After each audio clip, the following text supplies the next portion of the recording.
स्वागत है आप सभी का एक बार पुनः।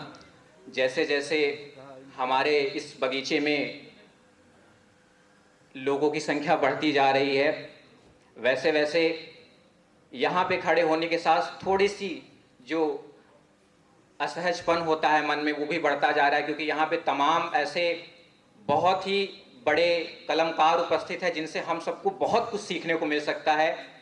और जाहिर सी बात है, जब आप कुछ भी बोलते हैं यहाँ पे खड़े होकर के तो तमाम छोटी छोटी त्रुटियाँ होती हैं जो इससे पहले आपको नहीं पता रहता है। तो मैं आप सभी से एक बार पुनः क्षमा प्रार्थी हर उस चीज़ के लिए चाहता हूं कि मेरे मुख से या गलती से कुछ भी ऐसा निकल जाता है तो उसके लिए मैं क्षमा प्रार्थी हूं।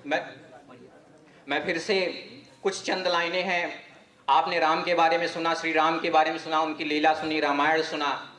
मैं मानता हूं कि आज के युग में राम बनना लोगों को लगता है कि बहुत कठिन है, पर जो दौर चल रहा है मुझे लगता है आज के समय में राम बनना बहुत बहुत सरल काम है, बहुत सहज काम है।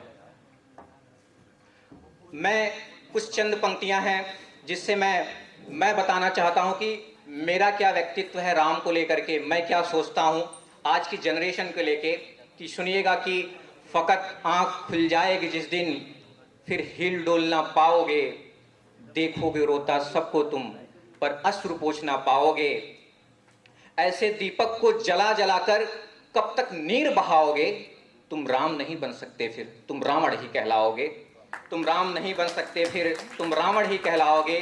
कि इतनी चुप्पी कैसे मन में, क्या सीने में करती छेद नहीं। कि इतनी चुप्पी कैसे मन में, क्या सीने में करती छेद नहीं।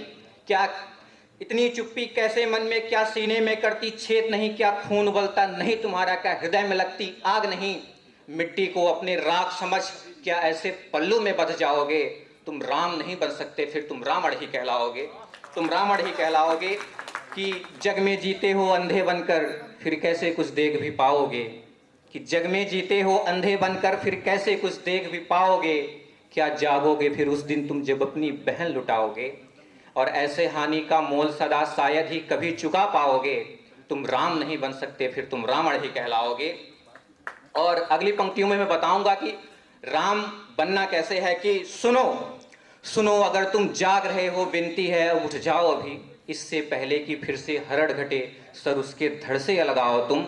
अपनी मिट्टी अपने घर का ऐसे ही लाज बचाओ तुम, या तो राम बनो इस युग के या रावण ही कहलाओ तुम।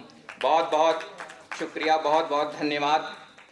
और हमारी जो पीढ़ी है, जो हमारे समकक्ष के लोग हैं, वो हिंदी साहित्य के साथ साथ कहते हैं ना कि हर उम्र की अपनी एक परिभाषा है, हर उम्र की अपनी एक कविता है। तो मैं थोड़े से सामाजिक मुद्दे से हट करके थोड़ा अपनी इच्छाओं पर, संवेदनाओं पर आते हैं, कुछ पंक्तियां पढ़ते हैं। कि एक शेर है छोटा सा मेरे द्वारा लिखित, सुनिएगा। कि तुम जब भी मेरे रास्ते जाना, मेरा मुझको सब देते जाना।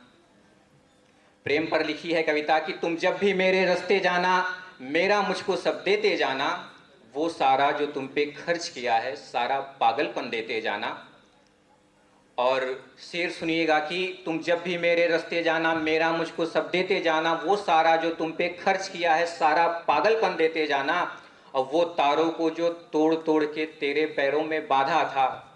कि वो तारों को जो तोड़ तोड़ के तेरे पैरों में बांधा था, वो पायल मेरी माँ के थे, बस उसको वापस देते जाना। बहुत बहुत शुक्रिया, बहुत बहुत शुक्रिया। अगली कुछ और चंद पंक्तियां हैं। कि फैली हैं उलझने जैसे एक जाल के तौर पे। क्योंकि होता ये है कि जब आप पढ़ाई के दौर में होते हो, और ख़ास तौर से आप जब बेरोजगार होते हो, तो घर परिवार के अलावा किसी भी रिश्ते को संभालना आपके लिए बहुत मुश्किल काम होता है। तो उस पर कुछ चंद ख्यालात हैं, सुनिएगा। कि फैली हैं उलझने जैसे एक जाल के तौर पे, जिंदगी बस यूं ही है एक सवाल के तौर पे, और बहुत करीब रहती है मेरी हर एक चीज़ मुझसे।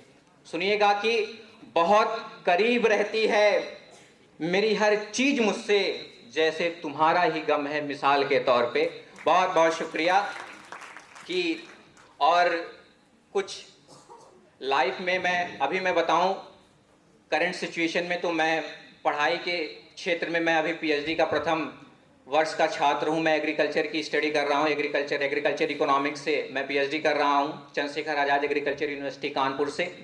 और अभी तक का जो मेरा अनुभव रहा है, बहुत ज़्यादा तो नहीं है, लेकिन जितना रहा है मैं उन पे कुछ चंद अपनी पंक्तियां पढ़ना चाहूँगा कि मेरे किस्सों से लंबी मेरी कहानी है दोस्त, कि मेरे किस्सों से लंबी मेरी कहानी है दोस्त, किसी के इंतजार में गुजरी सारी जवानी है दोस्त।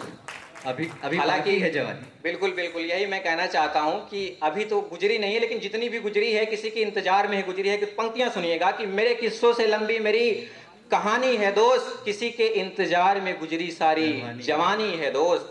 और जिस चोट की खरोश से तुम मोहब्बत से नफरत किए बैठे हो, आजकल के लिए है जो हमसे जूनियर हैं, कि जिस चोट की खरोश से तुम मोहब्बत से नफरत किए बैठे हो, ऐसे जख्मों की मेरे बदन पर कई निशानी है दोस्त। बहुत बहुत शुक्रिया। कि और ये जो साहित्य का क्षेत्र है, साहित्य की बात छोड़िए, जो आजकल की पोइट्री का क्षेत्र है, जो हर मंच पे हमारे जैसे लोग, हमारे जैसे युवा पीढ़ी पढ़ते हैं, उनका ज़्यादातर जो मोटिवेशन, जो झुकाव रहा है, उसकी कोई ना कोई एक कहानी रहती है। मैं उस कहानी पे चंद पंक्तियां पढ़ता हूं कि मैं क्यों लिखना चाहता हूं, किसके लिए लिखता हूं, क्या लिखता हूं। सुनिएगा चंद लाइनें कि मैं उसके ख्वाबों के पन्नों को हर बार चुरा के लिख देता हूं, कि मैं उसके ख्वाबों के पन्नों को हर बार चुरा के लिख देता हूं। आदत है कुछ भी लिखने बैठूं हर बार उसे लिख देता हूं, कि आदत है कुछ भी लिखने बैठूं हर बार उसे लिख देता हूं। कि उससे मिलकर बिछड़ा कैसे कैसे हम दोनों अलग हुए, कि उससे मिलकर बिछड़ा कैसे कैसे हम दोनों अलग हुए। दो दुनिया कैसे जुदा हुई, एक सपना कैसे बिखर गया। फिर लिखता हूँ खुद को मोड़ कभी और उसको मंजिल लिख देता हूँ। आदत है कुछ भी लिखने बैठूं हर बार उसे लिख देता हूँ। और आदत है कुछ भी लिखने बैठूं हर बार उसे लिख देता हूँ। कि कैसे आंखों की स्याही से, कि कैसे आंखों की स्याही से मैंने उस पे अपना प्यार लिखा। अब बच जाए बुरी नज़र से वो उसके दिल को हर बार लिखा। फिर लिखता हूँ खुद को राम कभी और उसको सीता लिख देता हूँ। आदत है कुछ भी लिखने बैठूं हर बार उसे लिख देता हूँ। एक बार बहुत बहुत शुक्रिया। एक बार पेंसिल इस्तेमाल करके देखिए। बिल्कुल बिल्कुल भैया। कि और एक कुछ चंद और पंक्तियां हैं कि ये मुझे जब भी देखता है चुप रहता है। सुनिएगा कि ये मुझे जब भी देखता है चुप रहता है। इस आईने के हालात भी महज मेरी तरह हैं। कि ये मुझे जब भी देखता है चुप रहता है। इस आईने के हालात भी महज मेरी तरह हैं। और शहर में कोई हवा नहीं जो छू के गुजरे और मैं हंस दूं। कि शहर में कोई हवा नहीं जो छू के गुजरे और मैं हंस दूं। अब मेरा किरदार भी मेरे भीतर कहीं मर गया है। और ये दिलासा देने वाले कब समझेंगे, कि ये दिलासा देने वाले कब समझेंगे कि मोहब्बत में लोग एक शख्स नहीं पूरी कायनात हारते हैं। बहुत बहुत शुक्रिया। कि कुछ और चंद पंक्तियां हैं, उनको पढ़ करके मैं अपनी जगह लूँगा। एक अंतिम चंद, अभी कुछ ही दिनों पहले मैंने कुछ पंक्ति लिखी थी। सुनिएगा कि मैं बताता हूँ कि मेरा डेली का रूटीन क्या है, एक कविता के माध्यम से। कि न तुमको याद करते हैं न एकदम भूल जाते हैं। सुनिएगा कि न तुमको याद करते हैं न एकदम भूल जाते हैं। बहुत खामोश रहते अब खुद ही से रूठ जाते हैं। होती है ना बेचैनियाँ कभी कभी अपने आप से ही रूठना, तो वही है। न तुमको याद करते हैं न एकदम भूल जाते हैं। बहुत खामोश रहते अब खुद ही से रूठ जाते हैं। नहीं ऐसा भी हरदम है कि बस यादों में जीते हैं। दिन को काम करते हैं बस रातों में जीते हैं। और तू एक तस्वीर में है जिंदा अब उसी से बात करते हैं। तेरे बालों को छू करके यूँ दिन को रात करते हैं। और कभी चंदा कभी तारा कभी सूरज बनाते हैं। मिले हर कोरे कागज में तेरी मूरत बनाते हैं। हाँ करते थे कभी जैसे अभी भी निस्वार्थ करते हैं। हम मानोगी नहीं फिर भी कि हम तुमसे प्यार करते हैं। बहुत बहुत शुक्रिया, बहुत बहुत धन्यवाद। हम आपसे बीच में भी जुड़ते रहेंगे।